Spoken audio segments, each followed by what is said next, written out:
लेकिन तब भी राम को ना चाहने वाली कैकेयी तब भी थी, तब भी राम को ना चाहने वाली मंथरा तब भी थी।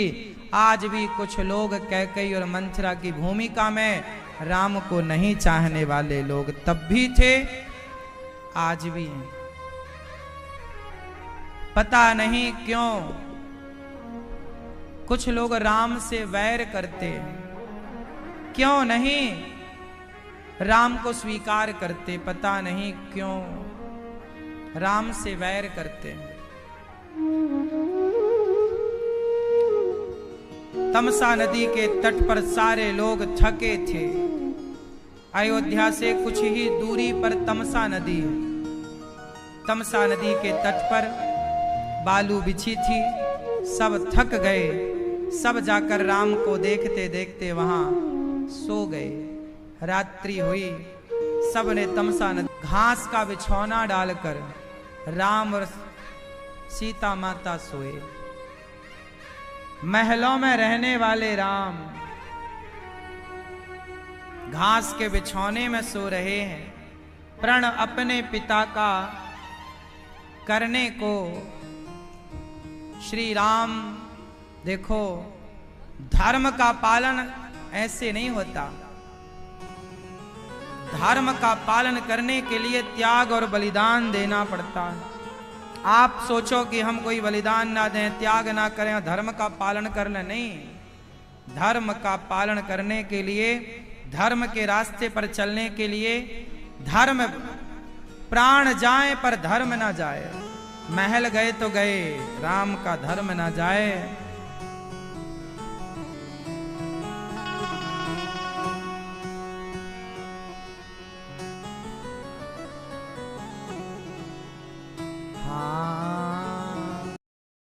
काहू को सुख दुख कर दाता, निज कृत कर्म भोग सब भ्राता। को ना काहू को सुख दुख कर दाता, कोई किसी को सुख दुख नहीं देता। निज कृत कर्म भोग सब भ्राता। लक्ष्मण जी कह रहे हैं ये बात, कोई किसी को सुख नहीं देता, कोई किसी को दुख नहीं देता। प्रत्येक प्राणी अपने कर्मों का फल भोगता है सुख और दुख के रूप में। अच्छा, ये बात सही है कि गलत है कि कोई सुख दुख नहीं देता? हर प्राणी को अपने कर्मों का फल, जब तक आपका पुण्य है तो आप सुख भोगेंगे। जैसे ही पुण्य खत्म, पाप जागे तो दुख स्टार्ट हो जाते हैं। कई बार आपने देखा होगा, अच्छा खासा आपका जीवन चल रहा था, अपने आप अचानक दुख आ गए। क्यों ऐसा होता है? क्योंकि जब तक आपका जीवन अच्छा चल रहा था तब तक आपके पुण्यों का उदय था, वो पुण्य थे। और जैसे ही दुख आया, आपके पापों ने एंट्री कर ली, वो पापों का उदय हो गया। कब पाप उदय हो जाए, कब पुण्य उदय हो जाए? कोई किसी को सुख दुख नहीं देता। सब व्यक्ति अपने कर्मों का फल भोगते हैं, अच्छे का अच्छा और बुरे का। इसलिए आपके जीवन में कभी दुख आए, संकट आए तो किसी पर आरोप ना लगाना। ये सब अपने ही कर्मों का, बोलो, कर्मों का फल है। ये अपने कर्मों का क्या है? फल। ये अपने ही कर्म दंड हैं, अपना ही है ये।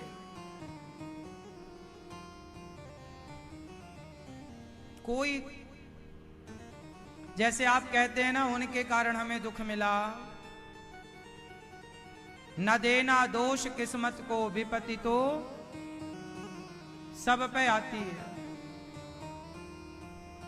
न देना दोष किस्मत को, विपत्ति तो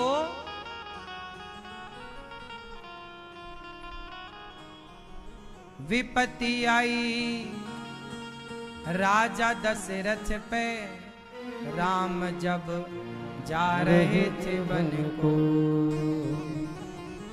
विपत्ति आई राजा दशरथ पे,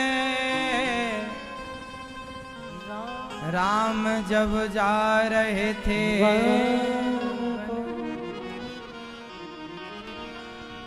न देना दोष कैकेयी को, विपत्ति तो सब पे आती है। ये विपत्ति सब पे आती है, इसलिए सुख मिल रहा है तो अच्छा है, दुख मिल जाए तो भी परेशान ना होइए, मजबूत होकर डट कर खड़े रहिए।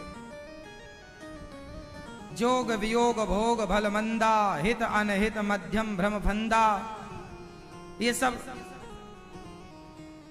ईश्वर के जगत के जंजाल हैं। जन्म मरण जहां लगी जग जालू, संपत्ति विपत्ति कर्म अरु कालू।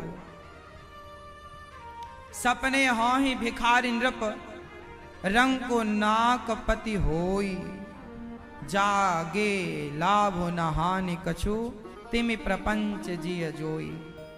लक्ष्मण जी ने उदाहरण दिया कि जैसे एक राजा था, एक राजा ने एक सपना देखा। एक राजा बहुत बड़ा राजा था, सोने की थाल में खाता था, सोने के रथ पर चलता था, बहुत बड़ा राजा था, पैसे वाला, खजाने भरे थे सोने चांदी से। ऐसा राजा, उसने एक दिन सपना देखा कि वो सपने में भिखारी बन गया और सपने में उसने देखा कि वो एक एक रोटी को तरस रहा। भैया भूख लगी, एक रोटी दे दो। चारों ओर वो मांग रहा है, कोई रोटी तक नहीं दिया। पेट बहुत, चूहे लौट रहे हैं, अर्थात भूख से तड़प रहा है। तभी कहीं उसे खिचड़ी प्राप्त भई। तो खिचड़ी एक माटी के टूटे से बर्तन में, कहीं उसे रास्ते में टूटा घड़ा मिल गया, उसी को साफ किया और खिचड़ी लेकर के आ रहा था कि बैठ के खाऊंगा। तब तक एक बैल ने धक्का मारा, वो खिचड़ी गिर गई और कुत्ता उस खिचड़ी को चाटने लग गया और वो रोने लगा कि लो, दिन भर में जरा सी खिचड़ी मिली और वो भी नसीब ना हुई। वो भूख से रो रहा है, तड़प रहा है कि तभी उसकी आंखें खुल गई। और जब आंखें खुली तो उसने देखा कि वो तो महलों में लेटा है, सोने के बिस्तर पर पलंग बना है, सोने का मखमली गद्दे, इस व्यवस्था पर वो रहता है। अब सपना देख लिया उसने। अब आप लोग मुझे बताओ कि जागा तो अमीर था, सोया तो गरीब हो गया। जागने में अमीर था, सपने में गरीब था। बताओ कौन सा जीवन उसका सत्य था, जागने वाला कि सपने वाला? बोलो मैया, क्या सत्य था? उसका स्वप्न सत्य था या जागृत अवस्था सत्य है? बोलो, वो राजा है ये सत्य है या वो भिखारी है ये सत्य है? उत्तर दो, क्या सत्य है? बोलो बेटा, बताओ क्या सत्य है? वो राजा है ये सत्य है या वो भिखारी है ये सत्य है? लाल मैया, राजा क्या सत्य है? हाँ, रानी सत्य है? हाँ? भिखारी क्या सत्य है? हाँ, ये है उम्र का तजुर्बा। ना तो उसका राजा होना सत्य है, ना तो उसका भिखारी होना सत्य है। आप लोग कई बार कहते हैं ना, हम बड़े आदमी हो गए, बड़ा पैसा भगवान ने दिया, और कई बार आप गरीब हो जाते हो। तो ना आपका अमीर होना सत्य है, ना आपका गरीब होना सत्य है। ना तो अमीरी सत्य है, ना तो गरीबी सत्य है। अरे अमीरी गरीबी तो छोड़ो, क्या आप सत्य हैं? क्या संसार सत्य है? उत्तर दो। क्या परिवार सत्य है? उत्तर दो। क्या शरीर सत्य है? यदि शरीर सत्य था तो मर क्यों गया? आंखें सत्य थी तो दिखना बंद क्यों हो गया? आप सत्य थे तो सुनो, सत्य जो होता है उसमें परिवर्तन नहीं होता। परिवर्तन किसमें होता है? झूठ में। झूठ बदलता है, जबकि सच कभी नहीं बदलता। तो आप लोग बदल रहे हैं। पैदा हुए थे इतने से थे, फिर बड़े हुए इतने, फिर और बड़े हुए, आज जवान, फिर बुढ़ापा। आप बदल रहे हैं, धीरे धीरे आप मृत्यु के मुख में जा रहे हैं। तो जो बदल रहा है वो सत्य नहीं है। तो सब कुछ बदल रहा है, इसलिए सब कुछ झूठा है। जब आप झूठे, संसार झूठा, तो अमीरी गरीबी सच्ची कैसे हो सकती है? तो फिर ये अमीरी गरीबी है क्या? क्या बला है? सुनो, ये अमीरी क्या है? एक सपना। गरीबी क्या है? सपना। परिवार क्या है? सपना। कैसा सपना? आंख खुलती है तो रात का सपना टूट जाता है। बोलो हाँ। जिस दिन आंखें खुलेंगी उस दिन आपका रात्रि का सपना टूट जाएगा। आंख खुली तो रात्रि का सपना टूटा, और जिस दिन आपकी आंखें बंद होंगी सदा के लिए, तो ये दिन वाला सपना भी टूट जाएगा। सपना तो दोनों ही है। रात को देखो बंद आंख करके, या दिन को देखो आंख खोल करके, ये भी सपना है। और सत्य क्या है फिर?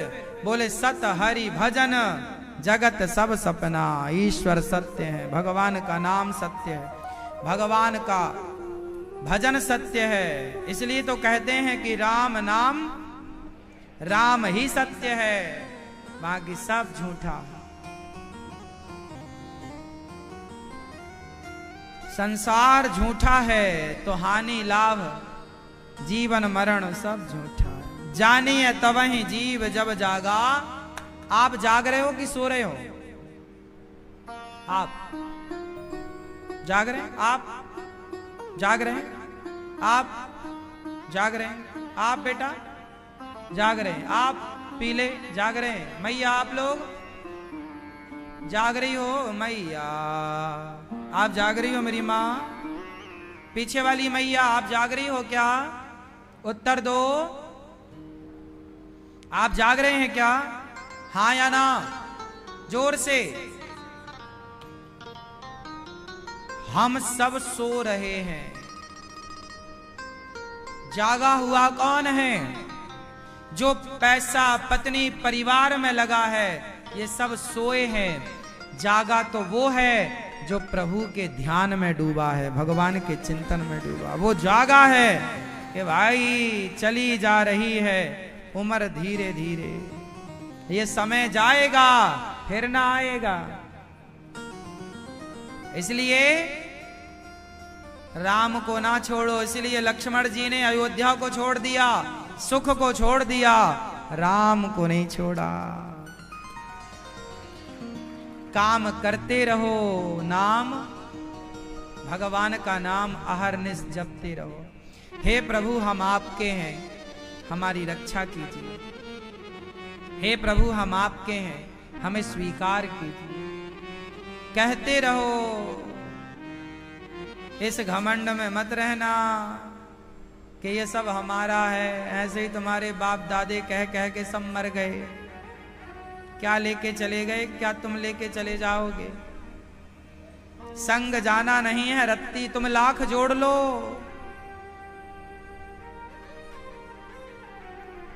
लाख जोड़ लो,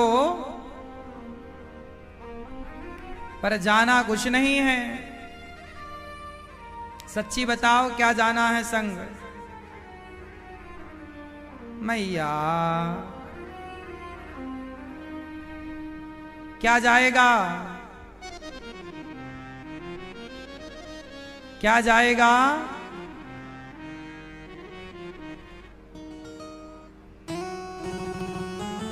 हाँ हो हो मैंने जब से प्रभु जी तेरा नाम लिया, अभिमान दिखाना छोड़ दिया।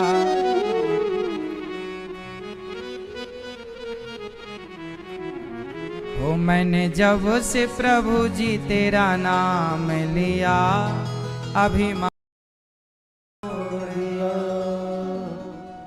अभिमान दिखाया कोठी का, ये कोठी बंगले मेरे हैं, जब इन्हें छोड़ कर जाना है, मैंने मोह लगाना छोड़ दिया।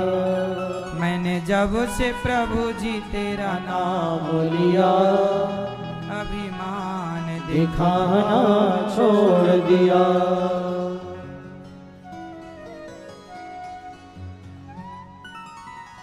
अभिमान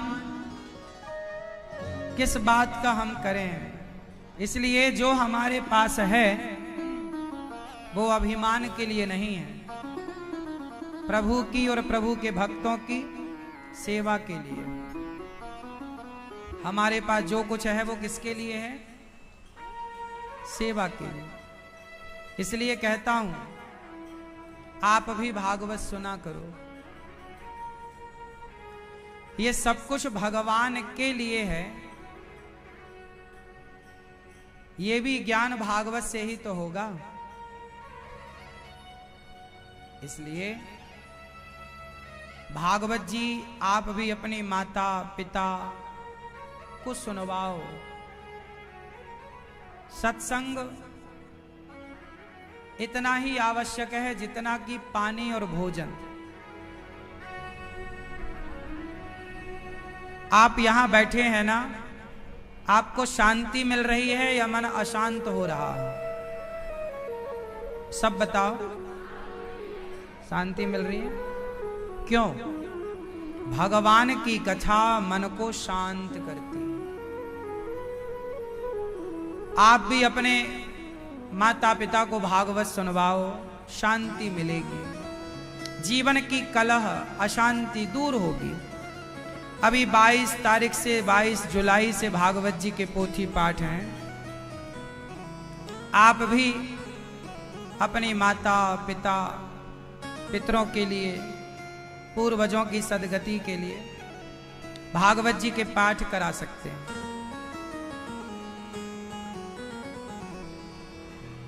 तो अभिमान दिखाना छोड़ दिया कब से?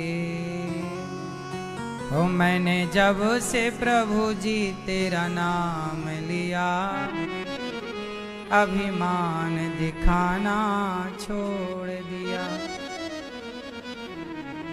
भगवान का नाम जब से लिया है तब से अभिमान दिखाना। हाँ, मेरे पास जो कुछ है वो अभिमान के लिए नहीं है, सब कुछ सेवा के लिए है। चाहे वो धन हो, तन हो या मन हो। अच्छा, धन भी हो, तन भी हो और मन ना हो तो आप सेवा नहीं कर सकते। सेवा के लिए कितनी चीजें चाहिए। जिसने कथा सुनी और प्रेरणा हुई कि मैं भी रसोई चलती है बंटवाऊं, मैं भी गौदान करूं, गौरी गोपाल गौशाला में गाय हैं, मैं भी किसी गाय को चारा दूं, भूसा दूं। ये प्रेरणा यदि जागी है तो मान लीजिए कि भगवान आप तक पहुंचे हैं, आपके हृदय को जाकर कहा, आज्ञा दी, चलो तुम ये काम करो। मतलब ईश्वर आपके हृदय तक गए हैं। यदि ईश्वर आपके हृदय तक ना जाते तो आप क्यों करते ये सब सेवा? क्यों आप किसी भूखे के लिए सोचते? क्यों गौरी गोपाल आश्रम की सेवाओं के लिए आप सोचते?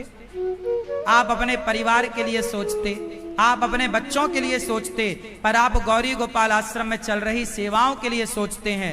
यहाँ जो 280 वृद्ध माएं रहती हैं, आप उनके लिए सोचते हैं। तो निश्चित ही आपको सोचने पर विवश किसने किया?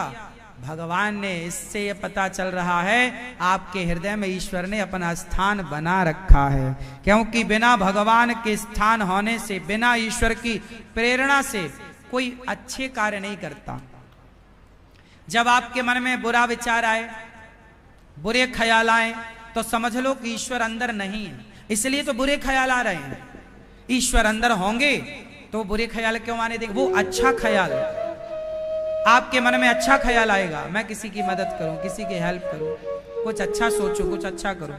जब आपके मन में अच्छा ख्याल आता है तो इससे सिद्ध होता है कि आपके भीतर ईश्वर बैठे हैं।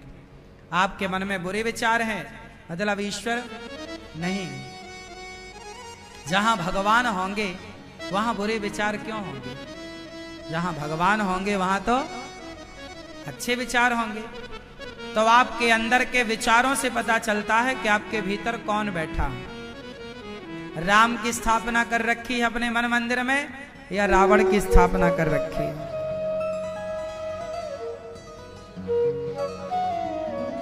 जिसके भीतर दया है। अच्छा ये बताओ, दान कौन करता है? जो निर्दयी है वो या जो दया से भरा है वो? बोलो, कौन दान करता है? जो दयावान है। जिसके अंदर दया है वही दान करता है। दया क्या? कि मेरे बच्चे खा रहे हैं, मैं खा रहा हूं, पर मेरे इस पैसे की, मेरे इस रोटी की बेसहारा माओ की जरूरत है। माओ को इस रोटी की जरूरत है। आप लोग घर में रोटी बनाती हो ना मेरी माँ, तो एक दो रोटी तो फेंक जाती होगी, हाँ या ना? वेस्ट हो जाती होगी। आप भी थाली में आधी रोटी छोड़ देते होंगे, जरा सा चावल छोड़ देते होंगे, तो वो कई बार धौमन में जाता है, वेस्ट, हाँ या ना? जाता है। मैं आपसे कहता हूं, आप मुझे कुछ ज्यादा मत दो, मुझे आपकी दौलत नहीं चाहिए, मुझे आपकी संपत्ति नहीं चाहिए। आप तो अपना सब अपने बच्चों को देना और खूब पैसा कमाओ। मैं आप सबसे केवल इतनी प्रार्थना करता हूं कि आपके खाने के बाद जो आपकी थाली में जूठन बचता है, वो जूठन कितने रुपए का होता होगा आप बताओ? यदि आधी रोटी भी आपने छोड़ी तो एक रोटी 5 रुपए की आती है बाजार में कि 10 रुपए की? 5 रुपए की आती है। तो फिर आधी रोटी 2.5 रुपए की हुई, चलो 2 रुपए की मान लो, हाँ या ना?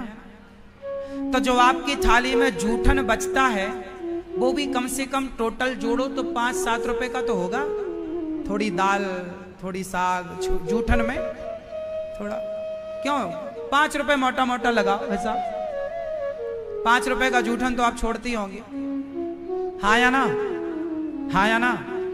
मैं आप लोगों से केवल इतनी प्रार्थना करूं, भारतवासियों से, दुनिया के प्रत्येक जो सुन रहे हैं, कि आप गौरी गोपाल आश्रम में देखो 125 बच्चे पढ़ते हैं, निःशुल्क पढ़ना लिखना।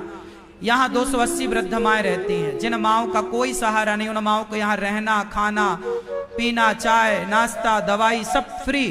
यहाँ गायों की सेवा, विद्यार्थियों की सेवा, अखंड अन्न क्षेत्र चलता। कोई आओ, हजारों लोग पेट भर भोजन करते हैं, हजारों संतों की सेवा भोजन की होती है। मैं आपसे केवल इतना कहता हूं कि आप ज्यादा कुछ मत दो। जो आपके खाने के बाद जो जूठन बचता है आपका, वो जूठन की भी सेवा, जूठन भी आप गौरी गोपाल की ओर भेजेंगे तो यहाँ की सेवाएं चलती रहेंगी आप सबके सहयोग से। आपका जूठन 5 रुपए का है, कम से कम 5 रुपए तो देने के लायक हो। इतना भी यदि आप देते हैं तो सोचिए, यहां पर 125 बच्चे निःशुल्क पढ़ते हैं गौरी गोपाल गुरुकुल में। ये गुरुकुल कौन सा गुरुकुल है? वशिष्ठ जी भी एक गुरुकुल चलाते थे जहां राम पढ़ने गए थे। सांदीपनी जी भी एक गुरुकुल चलाते थे जहां श्री कृष्ण पढ़ने गए थे। चाणक्य भी एक गुरुकुल चलाते थे जहां चंद्रगुप्त मौर्य पढ़ने गए थे। यदि गुरुकुल ना होते ना तो राम कृष्ण और चंद्रगुप्त ना होते, याद रखिएगा। यदि ये गुरुकुल है तो आगे भारत अखंड रहेगा। गुरुकुल नष्ट हो गए तो भारत में जब गुरुकुल नष्ट हुए तो भारत के टुकड़े टुकड़े हो गए। पाकिस्तान एक टुकड़ा, बांग्लादेश एक टुकड़ा, नेपाल एक टुकड़ा, भूटान एक टुकड़ा, श्रीलंका एक टुकड़ा। ये सब क्या था? भारत था। अफगानिस्तान क्या था? भारत था। क्यों टुकड़े हुए? गुरुकुल तोड़े गए मुगलों के द्वारा, गुरुकुल उजाड़े गए अंग्रेजों के द्वारा। आप मानो ना मानो, हमारी परंपरा गुरुकुलों की रही है। गुरुकुल में पढ़ा है ये दास अनिरुद्ध आपके सामने बैठा है। आप स्कूलों में पढ़े हैं तो आपको अपनी एक माता बोझ लगती है। मैं गुरुकुल में पढ़ा हूं तो 280 माओ के चरण दबाता हूं, मुझे बोझ नहीं लगता। ये गुरुकुल के संस्कार ये हैं। अपनी माँ की सेवा तो सब कर सकते हैं, पर किसी और की करने वाला महान है। अपने बच्चों का पेट भर लेना बड़ा नहीं है साहब, सबका पेट भरने वाला अच्छा है। अपने बच्चों को तो सब पढ़ा रहे हैं, लेकिन गौरी गोपाल में जो 125 बच्चे पढ़ रहे हैं, मेरा उनसे क्या रिश्ता है? कौन लगते हैं वो मेरे? एक इंसानियत। मैं जब तक जीऊंगा धर्म के राह पर अपने भारत की सेवा करता रहूंगा। इसी तरह मैं नेता बनकर सेवा नहीं कर सकता, मैं नेता बनकर सेवा नहीं कर सकता। सामान्य नागरिक हूं भारत का, सामान्य हूं तो सामान्य बनकर करूं। मैं जात से ब्राह्मण हूं, मैं जाति से क्या हूं?